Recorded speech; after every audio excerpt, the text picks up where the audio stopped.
በስመ አብ ወወልድ ወመንፈስ ቅዱስ አሐዱ አምላክ አሜን። ሰላም አምላክ ይብዛልኩም። ናይ ዘደደሩን ተከታተልቲ ከመይ ሓደርኩም ከመይ ቀኒኩም እግዚአብሔር ይመስገን። ደሓነ ከምዚ ኣነ ፅቡቅ ዘለኹ ፅቡቅ ዘለዉ ተስፋ ይገብር። ክቡራት ተከታተልተይ ከመይ ኣለኩም? ሂወት ከመይ ኣሎ? ሽሎምን ከምቱ ኩሉ ግዜ መንፈሳዊ ትሕዝቶ ሒዘ ዝመፅእ መንፈሳዊ ትሕዝቶ ሒዘ ይመፅእ ዘለኹ ክቡራተይ ኩሉ ግዜ መንፈሳዊ ትሕዝቶ ሒዘ ዝመፅእ ኩልና ክንመሃሮ እንታ ካልእ ነገር ብዙሕ ኣየምፅእን እየ። ካብ ኩሉ ዝዓበየን ደስ ዝብለን መንፈሳዊ ሂወት ስለ ዝኾነ ዋላ ኣብ ተግባር ተሰነፍኩ ምንባብ እውን ንእሽተይ ክምኩር ኢለ እምበር ኣብ መንፈሳዊ ሂወት እኳ ብጣዕሚ እየ ድክምቲ።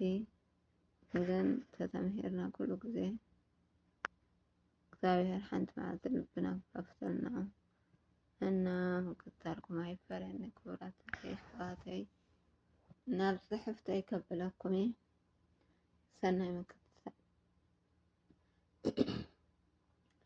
እታ ፅብቅቲ ግብርኻ ሓሊፋ ክትፀንሐካ እያ እሞ ፅቡቅ ንምግባር ኣይትሰልኪ እያ ትብል። ክልተ ስሉባት ኣገልገልቲ ንንጉስ ኣርጤክዮስ ስለ ዝፀልእዎ ቀትልዎ ደለዩ እሞ መርዶክዮስ ንኣስቴር ወዲ ሓባ ድማ ነቲ ነገር ፈለጦ። ንንግስቲ ኣስቴር ነገራ እሞ እቲ ንጉስ ተመራሚሩ ሓቂ ኮይኑ ድማ ተረከቡ። ተመርመሩ ሓቂ ኮይኑ ድማ ተረከቡ። በዚ ድማ መርዶክዮስ ንንጉስ ኣርጤክስስ ካብ ሞት ኣድሓኖ። እዚ ነገር እዚ ኣብ ዜና መዋዕል ናይ ንጉስ ብትእዛዝ ንጉስ ተፃሓፈ። መፅሓፍ ኣስቴር ምዕራፍ 2 ፍቅዲ 19-23 ተፃሒፉ ንረክቦ። መርዶክዮስ ግን እዚ ፅቡቅ ነገር ስለ ዝገበረ ማለት ሂወት ንጉስ ስለ ዘድሓነ ኣብቲ 9 ሰዓት ዋላ ሓንቲ ፅቡቅ ነገር ኣይተገበረሉን ነበረ። ሓደ መዓልቲ ግን ንጉስ ድቃስኣነ ሓደረ እሞ ክፎክሶ ብምድላይ መፅሓፍ ዜና መዋዕል ከንብብ ኣዘዘ። እቲ መርዶክዮስ ዝተገበረሉ ፅቡቅ ነገር ድማ ኣብቲ መፅሓፍ ተፃሒፉ ተነቢብሉ። ንጉስ ናይዚ ፅቡቅ ገብሩ እዚ ንመርዶክዮስ እንታይ ተገይሩሉ ኢሉ ምስ ሓተቶ ኣገልገልቲ ዋላ ሓንቲ ኣይተገበረሉን በልዎ። በዚ ድማ ንጉስ ናይቲ ሂወት ዘድሕነሉ ፅቡቅ ነገር ክገብረሉ ስለ ዝደለ ንኣማካሪኡ ሃማን ሓተቶ። ኣብ ቅድሚ ኩሉ ሰብ ንጉስ ከዘክሮ ተኣወጀሉ። መፅሓፍ ኣስቴር ምዕራፍ 6 ፍቅዲ 1-14 ሃማን ተቀተለ እውን ሃፍቱ ናይ ሃማን ንመርዶክዮስ ተዋህቦ። ኣብ ቅድሚ ንጉስ ተኣሚኑ ከቢሩ ኣብ ቤተ መንግስቲ ክመላለስ ጀመረ። መርዶክዮስ ንገዛኡ ናይታ ሂወት ንጉስ ከድሕን ዝገበራ ፅብቅቲ ከም ኢዱ ክረክብ ኣይከኣለን።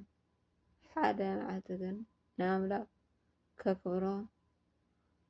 ከክብሮ ግዚኡ ምስ ኣከለ ንንጉስ ድቃስ ኣስኣኖ።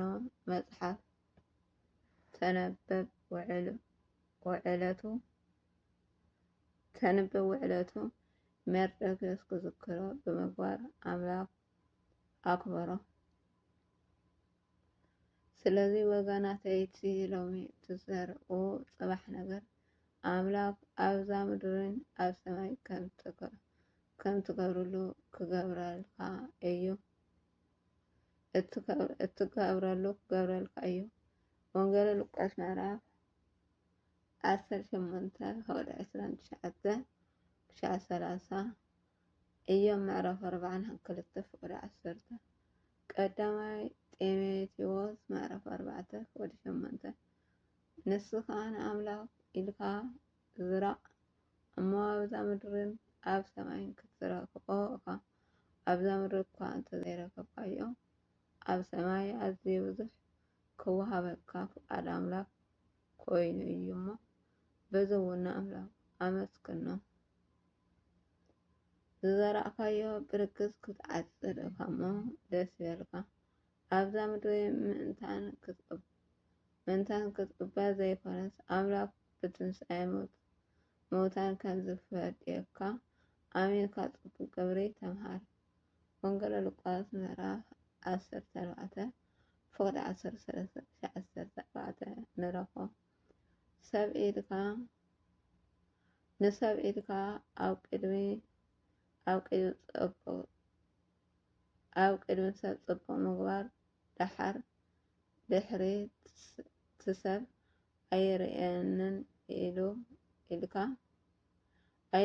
ኣይርአየንን ኣሎ ኢልካ ምናልባት ጽቡቕ ዘይትገብር ትገርካ። ከምቲ ሐዋርያ ቅዱስ ጳውሎስ ናብ ሰብ ፊልጵስዩስ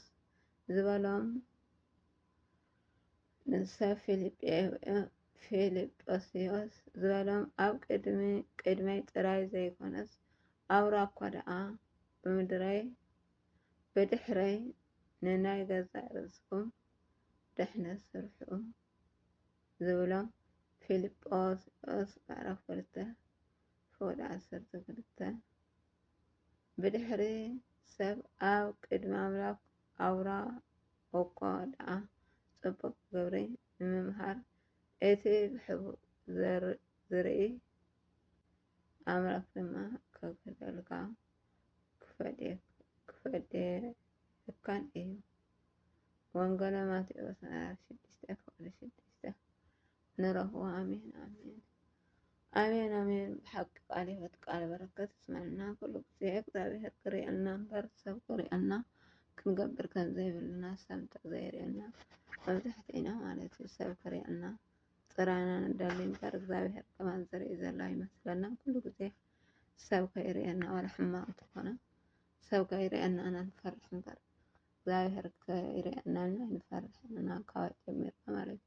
ግን ካብ ሰብ ንላዕሊስ ንእግዚአብሔር ክንፈርሕ ከም ዘለና ኩሉ ዝፈልጥ እግዚአብሔር እዩ። ካብ ሰብ ንላዕሊ ሰብ ዋላ ሕማቅ ገይርና ንግዚኡ ክፈርደና ይክእል እምበር ካብኡ ምንም ክገብረና ይክእል። እግዚአብሔር ግን ኩሉ ግዜ ናይ ውሽጥና ዝርኢ ናይ ደገና ዝርኢ ስለ ዝኾነ ንእግዚአብሔር ርኢና ክንነብር ከም ዘለና ይገልፀልና።